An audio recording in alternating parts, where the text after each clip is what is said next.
Vamos a hacer consultas. Le damos prioridad a los chicos que rinden mañana en Metam y después ya voy a programar otra para los que rinden en el segundo llamado. A ver los que rinden en Metam mañana. Preguntas de último momento. Sí. Profe, yo tenía una duda con el tema de la inversión térmica. Mire, yo sé que la semana pasada le había explicado a los chicos, yo no pude entrar a esa clase de consulta. Yo entiendo una cosa de la inversión térmica, pero cuando veo la Sí. gráfica es como que entiendo lo contrario. O sea, yo cuando veo la gráfica entiendo que la temperatura va aumentando hacia arriba. No escuché bien. Este, bueno, es con el tema de la inversión térmica, le comentaba, no sé Sí, si se me escucha mejor. sí, Bien, que cuando yo estoy estudiando, yo entiendo una cosa, yo entiendo que durante la noche el suelo emite radiación en un momento que deja de emitir, pierde toda su temperatura. Entonces, en ese momento, la capa límite, que está en íntimo contacto con él empieza a transmitir temperatura, es decir, que se va enfriando de abajo hacia arriba. sí. Pero, En mientras, realidad, cuando, el ujú, suelo no pierde toda su temperatura. Eso sería llegar hasta 273 grados bajo cero. Llegar al cero Kelvin sería perder toda la temperatura, porque claro, sí, sí, pero en realidad, bueno, vos tenés que durante la noche no tenés radiación solar. Entonces hay pocos ingresos al sistema, sobre todo a lo que es el aire, ¿m? Que durante todo el día absorbió radiación y se calentó. En función de su temperatura emite radiación, que es la radiación terrestre, ¿no? En el balance de radiación, la radiación terrestre tiene signo negativo porque es emitida hacia el espacio. Cuando un cuerpo pierde energía, se enfría. Entonces el suelo durante la noche pierde energía y se enfría. El aire se enfría o se calienta en contacto con el suelo. El suelo se va a comenzar a enfriar. Ahora, ¿cómo se enfría el aire? Pasándole parte de su calor al suelo que está más frío, porque el aire no se calienta por absorción de radiación solar. Entonces, nosotros decimos se calienta por procesos no adiabáticos, en contacto con la superficie. Si la superficie está caliente, si el suelo está caliente, le pasa calor al aire frío y el aire está un poco más caliente, el flujo calórico va a ser al revés. Entonces, el aire le va a estar pasando calor al suelo, con lo cual el aire se enfría, pero no se calienta el suelo, porque el suelo sigue perdiendo radiación por emisión. Entonces se enfría el aire que está en contacto con el suelo, es la capa límite, y arriba va a tener una capa que está el día anterior. Y entonces, en contacto con esa capa que está en contacto con el suelo y se enfría, se enfría. ¿Por qué? Porque el flujo calórico va a ir siempre de lo que está más caliente hacia lo más frío. bien, profe, eso sí, yo sí entiendo eso. Pero cuando a mí me pasa que cuando veo la gráfica, veo como que la temperatura es creciente hasta el techo de inversión y de ahí ya sigue el gradiente normal a partir del techo de inversión. Entonces, esa Hasta temperatura ahí, sería la del otro día, o sea, del día anterior. y las capas de aire conservan calor del día anterior. Sí, del gradiente normal que tenían. Bien, bien, bien. Se está enfriando desde abajo. Eso te dice la inversión térmica. Después, y esa influencia, ese frío que le proporciona el suelo al aire, llega hasta determinado nivel. Después ya no llega y continúa la temperatura del gradiente normal. Sí, sí, sí, sí, sí, sí. Bien, ¿Mm? perfecto. Ahí ven la importancia de la influencia de la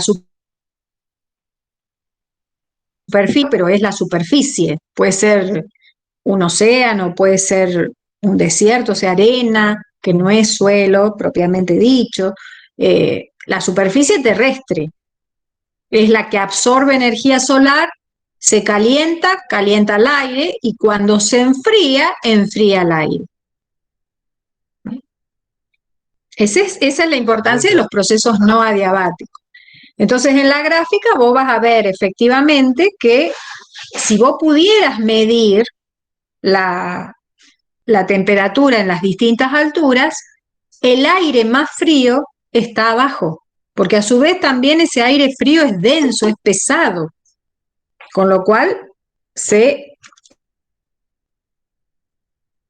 tiende, salvo que tengas algún efecto de remoción, como puede ser un ventilador que mezcle el aire. Pero si no, se tienden a formar capitas, donde la capita que está en contacto con el suelo que se está enfriando es cada vez más fría. bien, bien, profe. Bien. Y esta inversión térmica, ahí tengo una duda. Yo explicaría, por ejemplo, el rocío, que ayudaría, por ejemplo, una masa húmeda a Sí, llegar a la... sí, sí, porque o sea que es un enfriamiento superficial y es radiativo, ¿no? Es por balance negativo de radiación, o sea que ¿quién está perdiendo radiación? El suelo. Así se enfría, enfría el aire, y cuando el aire se enfría, puede llegar a la saturación, y como encuentra plantas que hacen de superficie sobre la cual producirse el cambio de estado, ahí se deposita el rocío. Es una condensación secundaria. O la niebla, la neblina superficial se enfría. Bien, Ahí profe, bien. no hay una masa que ascienda y demás.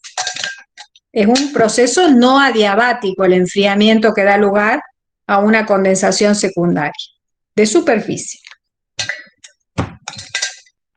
Bien, profe. Después, otra duda así que me surgió es de la teoría de Bergeron-Finlayson. Sí la Sí. entendí, pero no encontré a qué altura se desarrolla esta teoría, más o menos. A qué altura. Vos fijate que hay un gráfico que representa una nube de desarrollo vertical, que es un cumulonimbus o algo parecido. Sí, Entonces vos tenés una parte baja que llega más o menos a donde la temperatura es de 0 grados. Eso puede variar, la altura puede variar de acuerdo al, al estado atmosférico de ese día, pero vos tenés una isoterma de 0 grados por debajo de la cual predominan las gotitas de agua líquida y hay vapor de agua en esa nube. En la parte media tenés la nube mixta, que tenés vapor, gotitas de agua líquida, que todavía permanecen líquidas, aun cuando a esa temperatura ya podría estar congelada, por eso le llaman subenfriada, y cristales de hielo, que ya lograron congelar. En esa parte, en esa nube mixta, en esa parte media de la nube, es donde se aplica la teoría de Bergeron. Más que altura, tenés que ver las temperaturas.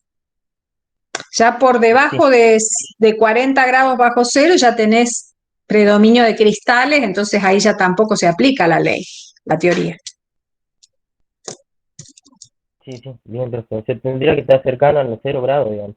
Por debajo de los 0 grados. Por debajo, Perfecto. sí, por debajo. Sí, porque Bien, hasta los bien, profe. cero Bien. predomina el agua, las gotitas de agua, todavía no hay cristalización. Por debajo de cero, entre 0 y -20 más o menos, tenés la posibilidad de encontrar agua líquida todavía, cristales y vapor.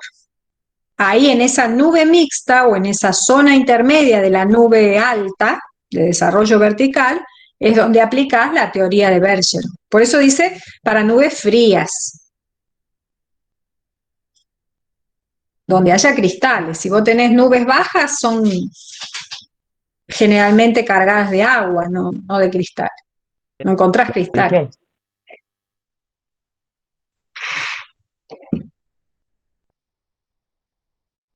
Bien, profe. Sí, esas eran las dudas que más o menos tenía yo. Bueno, ¿qué otras dudas tienen?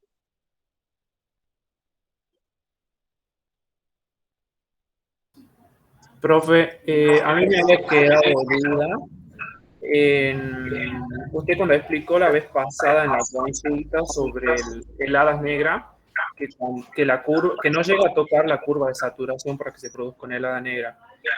Pero a mí me confunde que en la teoría, en el complemento, hay un piquito que toca la curva de saturación por debajo de los ceros. Sí, en realidad en ese gráfico lo que marca es que el punto de rocío de una helada negra, de una masa que daría lugar a una helada negra, es por debajo de 0 grados.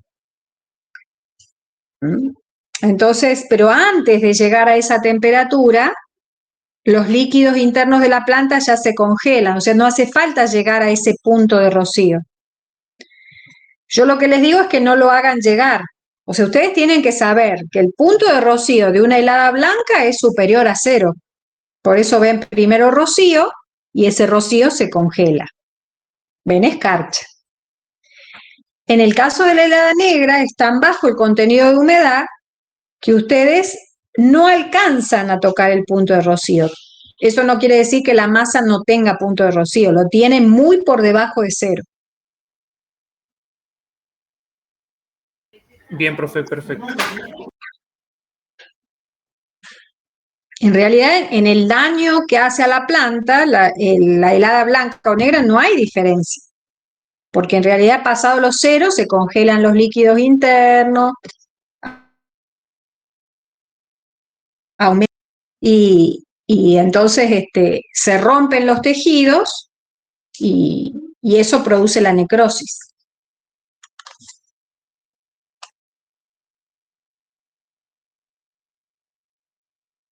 Profe, disculpe, yo también, bueno, tenía otra duda, ahora que me estaba recordando, con respecto a ¿los vientos son la misma masa de aire que se tiene en movimiento o son dos fenómenos aparte, digamos, la masa de aire genera los vientos, el movimiento de la masa de aire genera los vientos? Sí, en realidad el viento es una advección, un movimiento horizontal de masa de aire. Solo que la advección como forma de calentamiento del aire implica que es una masa que se ha calentado o se ha enfriado en un lugar y llega a otra aportando ese calor. Entonces ahí tenés una transmisión por advección. El viento es una forma de advección. Bien, profe. Masa de aire en movimiento, sí.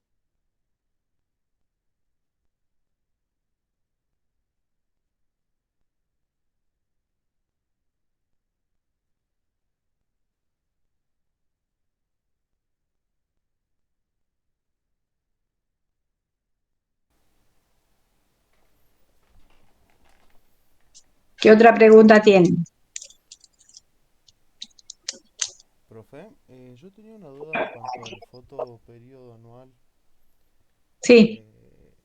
Es como van la duración del día en los diferentes meses del año, ¿no? O sea, O sea, no hay un fotoperiodo anual, ¿no? El fotoperiodo. El fotoperiodo es el periodo de luz de un día. Es el día de día que le llamamos nosotros. Nosotros decimos, ahora es de día, ¿no? Cuando hay luz. Ese es el fotoperiodo. conformado por la heliofanía, o sea, desde que sale hasta que se pone el sol y tenés brillo solar, más los dos crepúsculos. Ahora ya está terminando el crepúsculo vespertino, todavía hay luz, es un atardecer en donde todavía vos ves luz, aunque no esté el sol, porque el sol ya se escondió tras el... Entonces la heliofanía más los dos crepúsculos conforman el periodo de luz, que es el que la planta utiliza para estimular el desarrollo o incluso también para fotosintetizar. La noche ya no. Ese es el nictoperíodo o periodo oscuro. Entonces, vos en un día de 24 horas tenés 10 horas de luz y 14 de noche. Entonces tenés un fotoperíodo de 10 horas, un nictoperíodo de 14. Completan el día civil, que es 24 horas. Ah, claro, profe. Y en cuanto a la clasificación de las plantas de acuerdo a la sensibilidad del fotoperiodo, Sí. no entiendo la fotocíclica, no entiendo cuáles son bien las fotocíclicas y las parafotocíclicas. Primero tenés que ver el gráfico, ¿no? El gráfico es un gráfico en donde los ejes son, en el eje de las Y ubicas el fotoperíodo, las horas de luz, que normalmente en las zonas agronómicamente productivas o donde vos podés producir agronómicamente, vas a tener, qué sé yo, un fotoperiodo entre 10 y 14 horas. ¿Mm? Fuera de eso ya están las regiones polares y qué sé yo, donde no se hace agronomía, pero ponele que fluctúe entre 10 o entre 9 y 15 horas. Entonces, la duración media es 12. Por lo tanto, vos vas a tener un periodo, el otoño-invierno, donde la duración del día es menor a 12 horas, es la época de días cortos, y un periodo o una fase donde la duración del fotoperiodo es de más de 12 horas. A eso le llamamos fotofase negativa y positiva. Eso es un ciclo, ¿m? Porque vos tenés en el otoño 12 horas, en el invierno 10 horas, en el equinoccio de primavera 12 horas y en el solsticio de verano 14 horas. ¿Mm? Y volvés al equinoccio, al invierno, tenés un día más largo y un día más corto. Entonces, ubicás la fotofase positiva y la negativa. Y después tenés que ver la clasificación de las plantas en función de sus requerimientos. Hay plantas que requieren iniciar su crecimiento en la fotofase negativa, en el invierno. Pero ¿cuál es el verdadero requerimiento? Porque el requerimiento es para florecer más que para crecer. Entonces, es que los días se alarguen. Quiere decir que vos tenés que iniciar en una fase negativa con días cortos, pero necesitas que los días sean largos, se alarguen. Necesitas las dos fases. Esas son parafotocíclicas. Y como ejemplo están los cereales de invierno. Vos los sembrás en el invierno porque incluso son plantas que necesitan frío en el otoño, invierno. Pasan el invierno, o sea, los días cortos en el campo, pero necesitan pasar a la siguiente fase y que los días se alarguen, porque con los días largos vienen las mejores temperaturas, la mejor época, la primavera, porque en esa fase ellos florecen, fructifican y terminan su ciclo. Necesitan las dos para fotocíclica. En cambio, las afotos, sí. Ahí en ese caso sería la vernalización, o sea, el requerimiento de horas de frío que necesitan las plantas, o sea, dentro de una fase. No, eso coincide. pero estamos hablando de periodos de luz. Claro, pero el periodo de luz Eh, sería el estímulo. El estímulo es que, por ejemplo, vos necesitas que los días se alarguen y una vez que superan las 12 horas, ya estás disponible o ya estás dispuesta la planta para florecer. Las Bien, horas de frío tiene que ver con la temperatura, o sea, estaríamos en el termoperíodo, que coinciden, ¿no? Las paratermocíclicas también son los cultivos de invierno, que vos los sembrás en otoño, invierno, con temperaturas bajas y días cortos, pero necesitas que ingresen a la fase de mayores temperaturas o días largos, las dos cosas, por eso son parafotocíclicos y paratermocíclicos, porque necesitan frío. Esa es la vernalización. bien, profe. Las afotocíclicas, como la soja, por ejemplo, también en el otro sistema llamada plantas de días cortos, es un cultivo de verano, ¿no es cierto? Vos lo sembrás cuando los días son largos. Entonces, ¿por qué son plantas de días cortos? Porque en realidad son plantas que necesitan que los días se acorten. Ese es el requerimiento. Entonces, vos las sembrás en diciembre, vos sabés que el 21 de diciembre es el día más largo y de ahí se empiezan a cortar. Entonces, mientras crecen, van recibiendo el estímulo de que los días se acortan, van recibiendo ese requerimiento, ellas lo van captando. Se cree que a través de complejos hormonales, fitocromos y demás. No está bien descubierto cómo la planta se da cuenta que los días se acortan. Bueno, son seres vivos, reaccionan al ambiente. Entonces, son afotocíclicas porque ellos lo que necesitan es esa fase donde los días se acortan, que es la fase positiva. Una vez que está el día más largo, ahí se empiezan a cortar. Pero no necesitan meterse en la negativa para cumplir el ciclo. Se meten porque necesitan días para terminar su ciclo, pero no es una necesidad de ellos. Por eso son afotocíclicas, pues necesitan la fase positiva. Y las fotocíclicas son en general perennes que pasan varios ciclos de esos y responden o tienen tejidos activos a la luz en la fase positiva y en la negativa. Generalmente son plantas que tienen hojas todo el año, como algunos cítricos. Bien, profe, muchas gracias.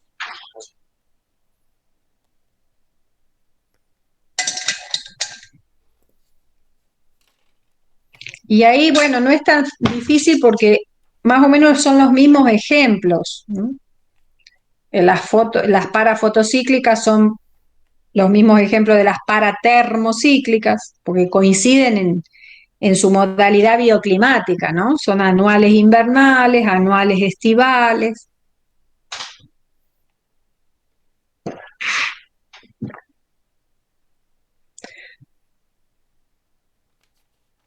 Ahora, la planta puede tener necesidad de frío y no le interesan las horas de luz, entonces no las clasifican, son indiferentes al fotoperíodo. Pero en general coinciden.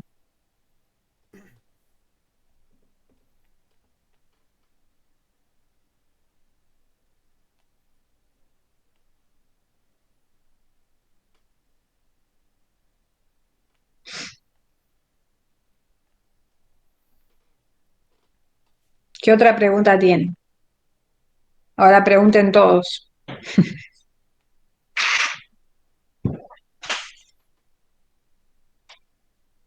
Yo al menos de mi parte ya no tengo más.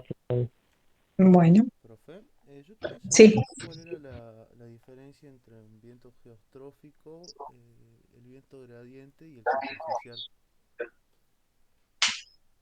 No, el geostrófico es un viento teórico. ¿no? El geostrófico es un viento en el que generalmente se da en la tropopausa, ¿no? Y y ahí se da una combinación de fuerzas en el que lo lógico es que el viento siga un gradiente, ¿no es cierto? O sea, un viento gradiente, o sea, que vos tengas una alta presión, una baja presión, y el viento se dirija de la alta hacia la baja. En el caso del geostrófico, la combinación de fuerzas, que es gradiente de presión, Coriolis y rozamiento fundamentalmente, se da de tal manera que el viento se hace paralelo a las isobaras, que es como una cosa rara, porque en realidad el gradiente se corta eh, entre isobaras. Vos tenés las isobaras que en muchos lugares son paralelas y vas desde la alta a la baja por el camino más corto, que es la perpendicular. En el geostrófico se combinan de tal manera estas fuerzas que el viento se hace paralelo a las isobaras, prácticamente imposible. Pero es un viento teórico, no, nosotros no lo vemos demasiado. El gradiente es el que está en función de un gradiente, ese sí son los vientos, que son los vientos superficiales. El viento superficial es el que nosotros ponemos en superficie. Por ejemplo, los alisios, los del oeste, los polares, son vientos generales superficiales. De esa celda convectiva que vos dibujás, es la parte que va por superficie, el viento superficial. Después tenés movimientos verticales y vientos de altura, ¿no? No sé si Sí, profe. te aclaro. Sí, sí me quedó claro. Muchas gracias.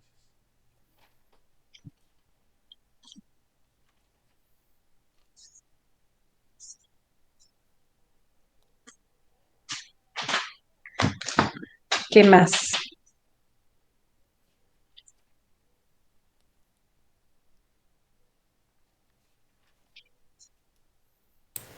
Buenas tardes, noches, profe. Yo tengo una duda sobre la brisa de valle y montaña. O sea, entiendo lo de lo que sucede en el día, que hay mayor exposición en laderas, se calienta y bueno, se produce. Pero por las noches no logro entender qué es lo que sucede y por qué se genera la alta en las laderas y la baja en el valle. Porque lo que más se calienta durante el día, más se emite durante la noche y por lo tanto más se enfría, porque según Stefan Boltzmann, el cuerpo emite en función de su temperatura. Entonces, la parte más caliente o el cuerpo más caliente va a emitir más y se va a enfriar más. Por eso, por exposición, la ladera tiene mayor goce de radiación, se calienta más durante el día, eso calienta el aire que se hace liviano, se eleva, entonces genera la baja, pero durante el día esto que se calentó más se enfría más, entonces pasa a ser la alta.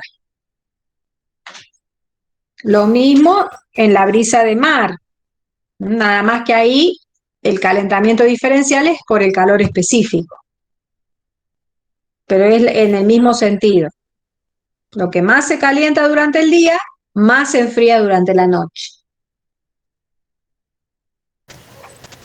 Perfecto, profe, gracias.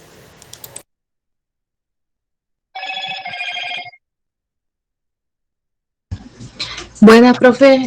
Comentarle que yo me paso para el segundo llamado, pues yo estoy anotada para Bueno, mañana, pero empecé a estudiar tarde.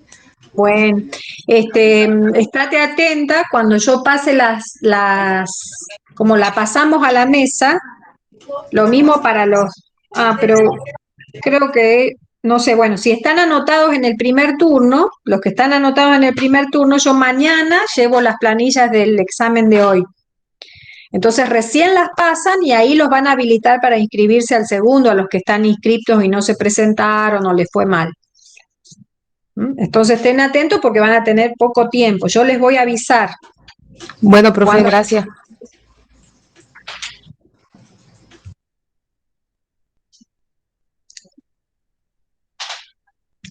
¿Qué otra pregunta Profe, tienen? una cosa, pero ya también con respecto a la modalidad del parcial, ¿puedo rendir con el celular, o sea, usarlo para la comunicación?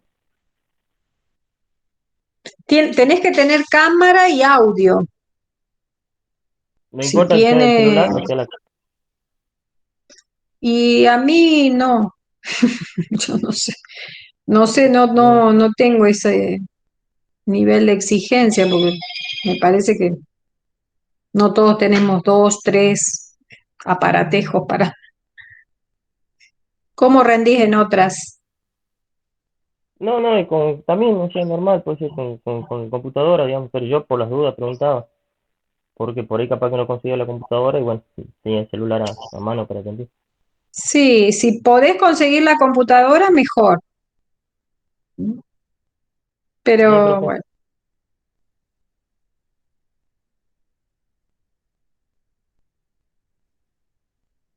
yo confío en la buena voluntad y honestidad de las personas. Después, si no, ya será karma de ustedes. Lo tendrán que resolver en otras vidas, el meter el perro a los docentes. Profe, a medida, póngale que uno esta semana que viene puede, esta semana puede pedir alguna otra consulta. Sí, yo voy a organizar otra consulta. El tema es Bien. que yo tengo que organizarme con mis horarios, pero sí, miércoles y viernes o jueves van a tener. Ya me organizo y les paso. Bueno, gracias. ¿A qué hora les conviene? ¿A la mañana, a la noche, a la tarde? A mí en la tarde, profe. Sí, yo tipo, hoy se hizo tarde por el examen, pero normalmente a las 19 ya estoy más liberada. Sí, para mí en este horario, que en la mañana tengo negocio y es más movido. Bueno, bueno, ¿qué otra pregunta tienen? Profe, siguiendo con la pregunta de cómo es la modalidad del final. Es la primera vez que lo voy a rendir, así que Ay, ¿vos de Salta? sí, para el próximo llamado. Sí, Para estamos analizando la posibilidad de hacerlo presencial, este último llamado. Este no lo hicimos presencial porque yo me fui de viaje y volví ayer y bueno, no había mucho tiempo. Pero estén atentos porque ya en estos primeros días de la semana lo decidimos. ¿Metán también sería, profe, sí? No, eso es para Valle Lerma. Ah, sí, porque yo estoy en Aguara, igual, para saber, digamos. Sí, no, los que pueden, está habilitados, digamos, para sede central.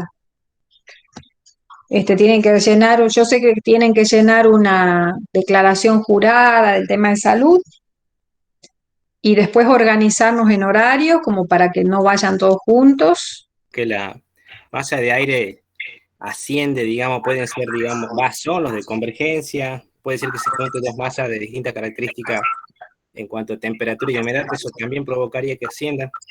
Ese es un frente. Ajá, un frente, claro. También puede ser Sí, por el electrográfico.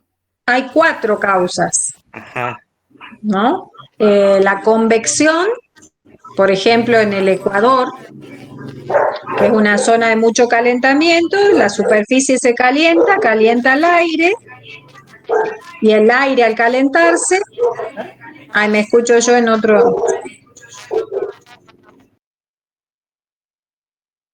más liviano y asciende, y eso genera el enfriamiento adiabático, ¿no? Esa es la convección. Por ejemplo, Ecuador, por ejemplo, el Chaco salteño, ahí tenés convección. Después podés tener convergencia. En el Ecuador también tenés convergencia porque convergen masas desde los dos anticiclones de los 30. Es una zona de convergencia entre trópicos, ¿no? Intertropical.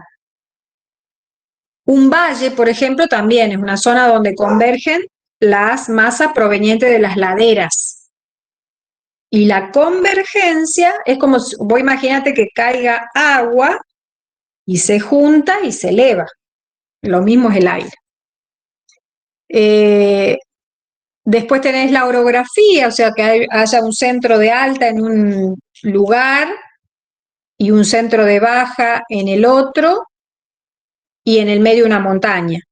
Entonces, la fuerza que mueve a la masa es el gradiente de presión, pero se interpone un obstáculo y la masa lo saltea. Entonces, asciende para pasar la montaña, para pasar al lado de baja presión. Y el último es los frentes, que es cuando se produce el avance de una masa que se encuentra con otra de otras características. Generalmente puede ser una masa fría. Si avanza a la fría, avanza como cuña, dice, porque se pega al suelo. Entonces encuentra depositada en otro lugar una masa caliente y se mete por abajo y la levanta. Ahora, si la que está depositada es la masa fría y llega una caliente, la caliente es liviana. Entonces no tiene fuerza de desplazar a la fría y pasa por arriba, pero ella se eleva. Entonces, al ascender, encuentra menor presión atmosférica, se expande, las partículas se separan, rozan menos, chocan menos, disminuye la energía interna y por lo tanto la masa se enfría. ¿Cómo se enfría? Adiabáticamente. Entonces, todas las formas, esas Profesora, causas. cuando hablamos de no adiabático, hablamos de sobre el... En contacto con el suelo. Exactamente, bien. El no adiabático es el aire en general, es lo que nosotros decimos, bueno, ¿cómo se calienta o se enfría la atmósfera? ¿No? El aire es por procesos no adiabáticos, o sea, en contacto con el suelo. Una masa de aire, que es otra cosa, es una porción de esa atmósfera que tiene ciertas características, una masa que asciende se enfría adiabáticamente. Una que desciende se calienta adiabáticamente. Pero tiene que ser una masa de aire.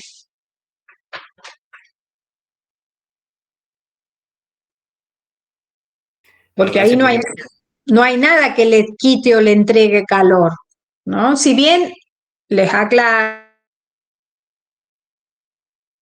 pseudoadiabáticos, no son adiabáticos verdaderos porque algún intercambio hay.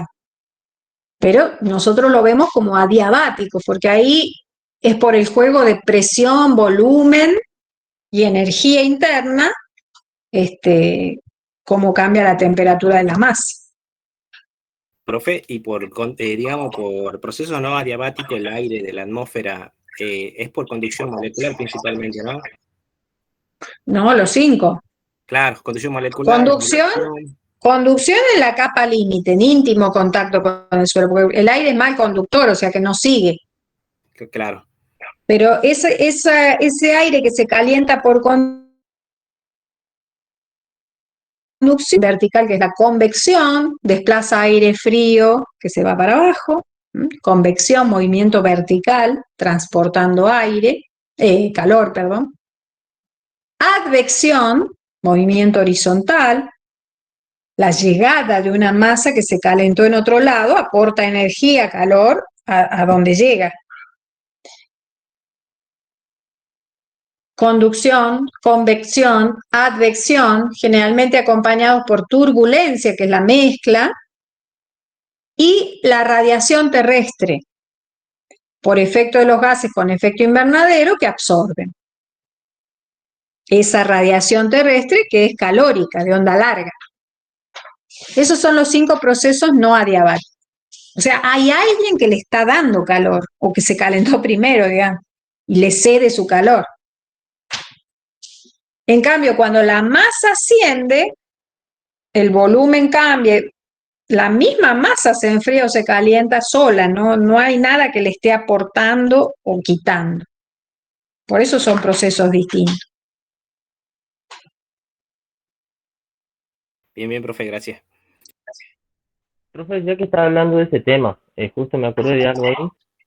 En la contrarradiación, o sea, en la contrarradiación se produce primero una absorción de radiación y después una emisión. ¿Una qué? No, no Una escuché. En la contra, O sea, en la una contrarradiación, absorción. primero una absorción y después una emisión. ¿Sí? Los gases con efecto invernadero lo que hacen es absorber radiación terrestre y después la remiten, pero esa absorción es la que retiene los gases dentro del sistema. Porque acuérdense de Stefan Boltzmann.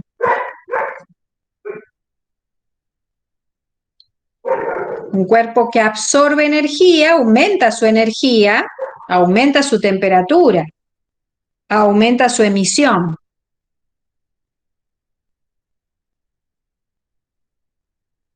Bien, bien, gracias, profe. Yo ahí tenía una duda si es El como gas que también es... si es que la refleja la Sí, no es, radiación. por eso No, yo les corrijo cuando dice rebota, refleja, no. En el efecto invernadero no es ni rebote ni reflejo, es que el gas absorbe energía, entonces ya la mantiene dentro del sistema porque él está en la atmósfera, pero a su vez emite, tiene poder de emisión nuevamente hacia el sistema. bien, bien, profe, gracias. Esa era otra duda que tenía, que justo me acordé cuando pregunté al compañero. Importante. Por eso la ventana atmosférica nosotros, ¿cómo la representamos? Con los espectros de emisión, esa es la radiación de la Tierra que tendería a salir. Si saliera toda esa radiación, nos enfriaríamos al extremo de tener temperaturas, si no tendríamos atmósfera, tendríamos temperaturas altísimas durante el día y bajísimas durante la noche. La atmósfera ejerce ese amparo térmico porque tiene gases capaces de retener el calor. Lo retienen absorbiendo y emitiendo. Entonces, si toda esa energía que emite la Tierra escapara, se enfriaría la Tierra y la atmósfera a niveles que no posibilitan la vida. Pero como hay gases que absorben parte de esa radiación y después la remiten como, por eso le llaman radiación atmosférica, porque es radiación, provienen de la atmósfera, en realidad es de los gases, que es la de abajo, ¿no? El espectro de absorción es lo que retiene el sistema a través de esos gases con efecto invernadero. La diferencia es lo que escapa, lo que logra salir. En realidad tendría que salir todo lo que está debajo de la campana de emisión de la Tierra. Al existir estos gases, parte lo retiene, que es lo que la curvita de abajo. Por eso lo que escapa es lo que queda entre las dos curvas.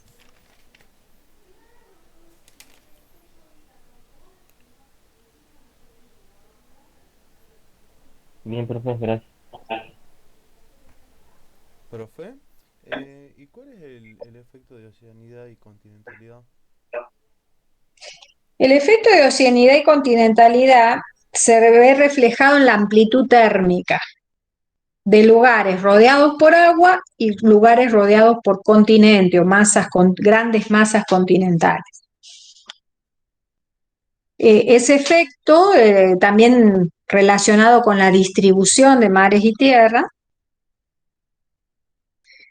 hace que, por ejemplo, el hemisferio norte, que tiene grandes masas continentales, tenga temperaturas más extremas, o sea, el continente se calienta mucho durante el verano, pero así como se calienta, se enfría mucho durante el invierno.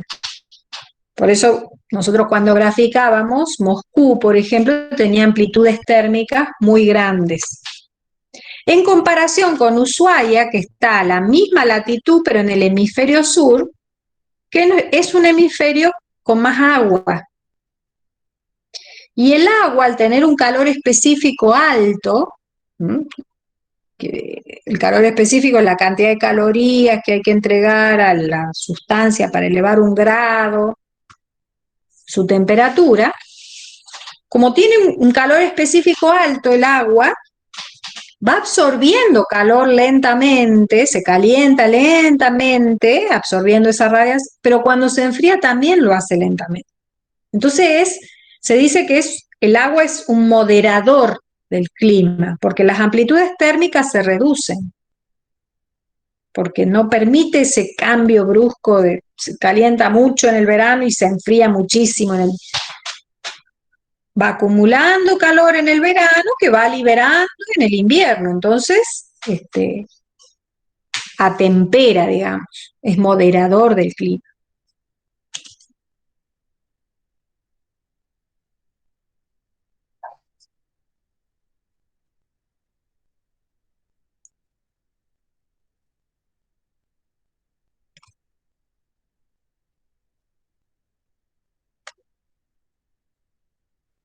Bueno, los de metán ya se sacaron las dudas. Los de Profe, metán porque rinden mañana. profe, Sí, yo tengo anotado para mañana, soy tejerizo, sí. pero me voy a presentar en el segundo porque no llegué bien con los últimos temas, así que prefiero